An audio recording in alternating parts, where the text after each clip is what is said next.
Exercise number 5.3 का question number 15 है। और इस क्वेश्चन में कह रहा है बच्चों कि एक कॉन्ट्रैक्ट है on a construction job specifies a penalty for delay of completion beyond a certain date. मतलब कि उस कार्य को करने में अगर कोई डिले करता है तो उसको पेनाल्टी पे करना होगा। और इसका रूल है पेनाल्टी का 200 rupees for the first day. पहले दिन उसको 200 रुपीज का पेनाल्टी पे करना है। नेक्स्ट डे यानी कि सेकेंड डे उसको 250 का पेनाल्टी लगेगा। थर्ड डे 300 रुपीज का पेनाल्टी लगेगा। तो पेनाल्टी का ये रूल है बच्चों।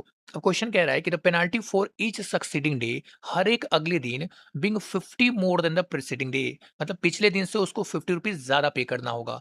आज अगर वो कुछ पेनाल्टी पे करता है तो नेक्स्ट डे 50 रुपीज ज्यादा पेनाल्टी पे करेगा। फिर उसके अगले दिन 50 रुपीज और ज्यादा पेनाल्टी पे करेगा।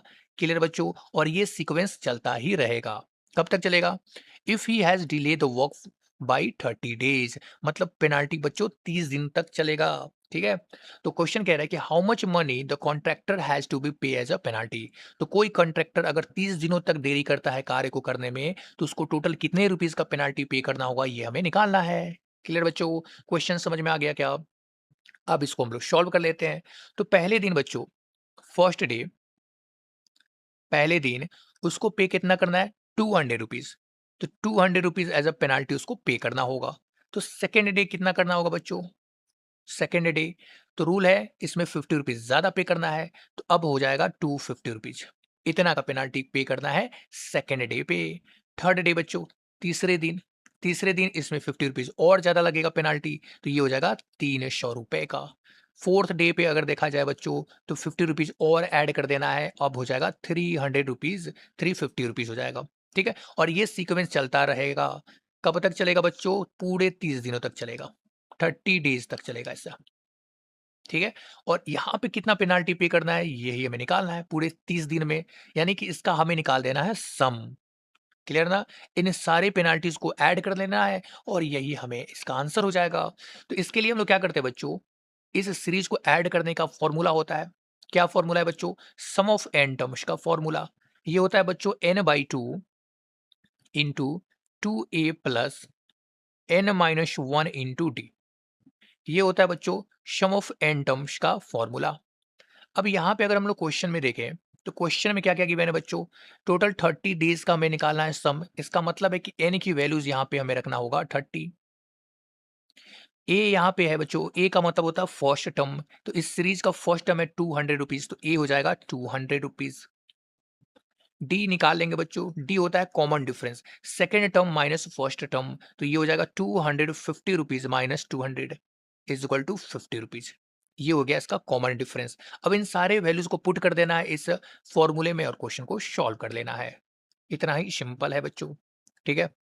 बस इतना ही करना है यहाँ पे। तो एन की वैल्यूज कितना है बच्चों? 30। तो सम ऑफ 30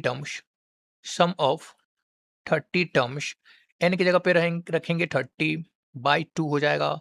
और यहाँ पे हो जाएगा 2 × 200 प्लस 30-1 इंटू डी की जगह पे 50 को कर देना है पुट। अब इसको सॉल्व कर लेंगे बच्चों। तो 30 को 2 से डिवाइड करेंगे तो 15 हो जाएगा इंटू 400 प्लस, इसको सॉल्व करेंगे तो 29, और 29 इंटू 50 करेंगे बच्चों तो 5 से 20 मल्टीप्लाई करेंगे तो 100, और 9 से मल्टीप्लाई करेंगे तो 45। तो यहाँ से हो जाएगा बच्चों 145, जीरो का जीरो यहाँ पे आ जाएगा।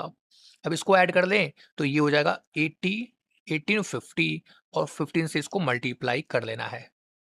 अब इसको मल्टीप्लाई कर ले बच्चों तो ये हो जाएगा 0। 15 से 5 में मल्टीप्लाई करेंगे तो हो जाता है शायद 75।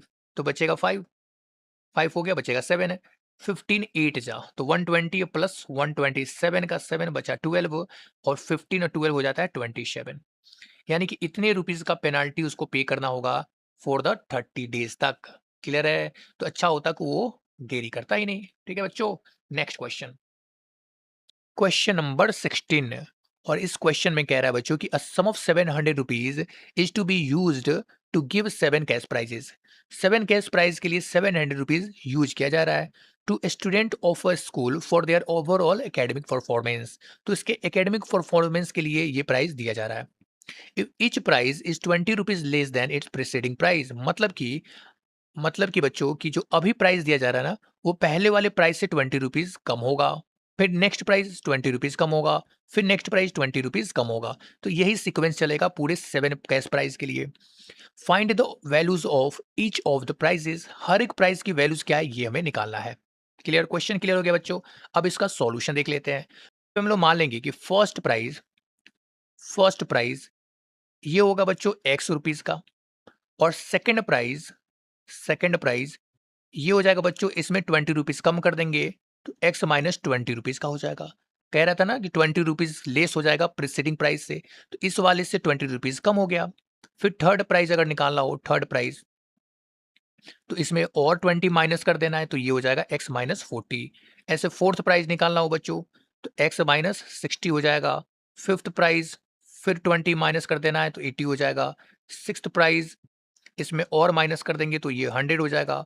और ये लास्ट सेवेंथ प्राइस, इसमें और माइनस करेंगे बच्चों तो 120 हो जाएगा। अब यहाँ से बच्चों इन सारे प्राइस की वैल्यूज हमें निकालना है। तो इसके दो मेथड है। पहला मेथड जो बेसिक है बच्चों, इन सबको हमें ऐड कर देना है, इन सारी प्राइस को हमें ऐड कर देना है, और ये टोटल प्राइस हो जाएगा 700 रुपीज़ का। तो इसको ऐड करेंगे बच्चों तो इक्वल हो जाएगा 700 रुपीज़ के, और यहाँ से एक्स की वैल्यूज निकल जाएगा। एक्स की वैल्यू पुट कर देंगे तो सारी प्राइस की वैल्यूज निकल जाएगा। क्लियर, ये बेसिक मेथड है बच्चों।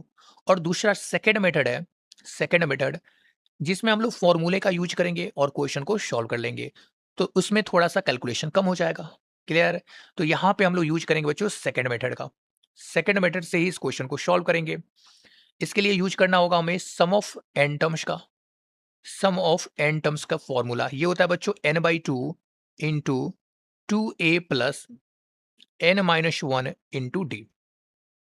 इससे हम लोग सम ऑफ एन टर्म्स आसानी से निकाल लेंगे। तो यहाँ पे n की वैल्यू क्या होगा बच्चों, इस वाली सीरीज में n की वैल्यू हो जाएगा टोटल नंबर ऑफ टर्म्स, तो 7 टर्म्स है इसलिए n की वैल्यू हो जाएगा 7।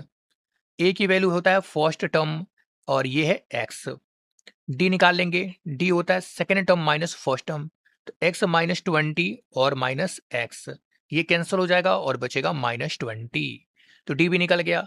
और क्या गिवन है बच्चों, 700 दिया है, यानी कि s7 की वैल्यूज दिया है, सेवेंथ टर्म का सम दिया है 700। अब इन सारे वैल्यूज को पुट कर देना है बच्चों और सम निकाल लेना है। तो एस एन की जगह पे हो जाएगा s7, क्योंकि सम ऑफ 7 टर्म्स निकालना है हमें।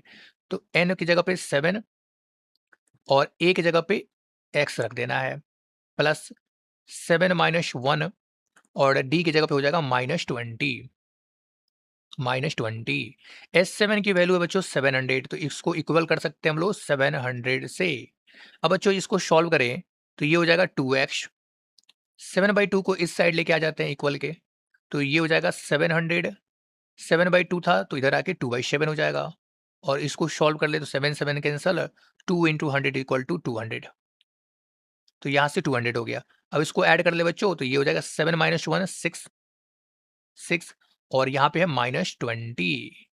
इसको भी मल्टीप्लाई कर देंगे बच्चों, इसको मल्टीप्लाई करेंगे तो -120 हो जाएगा, और इज इक्वल टू इधर क्या बचा था 200। तो -120 को इस साइड लेके आएंगे बच्चों, तो यहाँ पे बच जाएगा 2x is equal to 200 plus 120 हो जाएगा, और इसको ऐड करेंगे बच्चों तो 320 हो जाएगा। इसलिए x की वैल्यू क्या होगा यहाँ से 320/2 इज इक्वल टू 160। ठीक है, तो x की वैल्यू निकल गया बच्चों। अब हमें सारे टर्म्स को निकाल लेना है।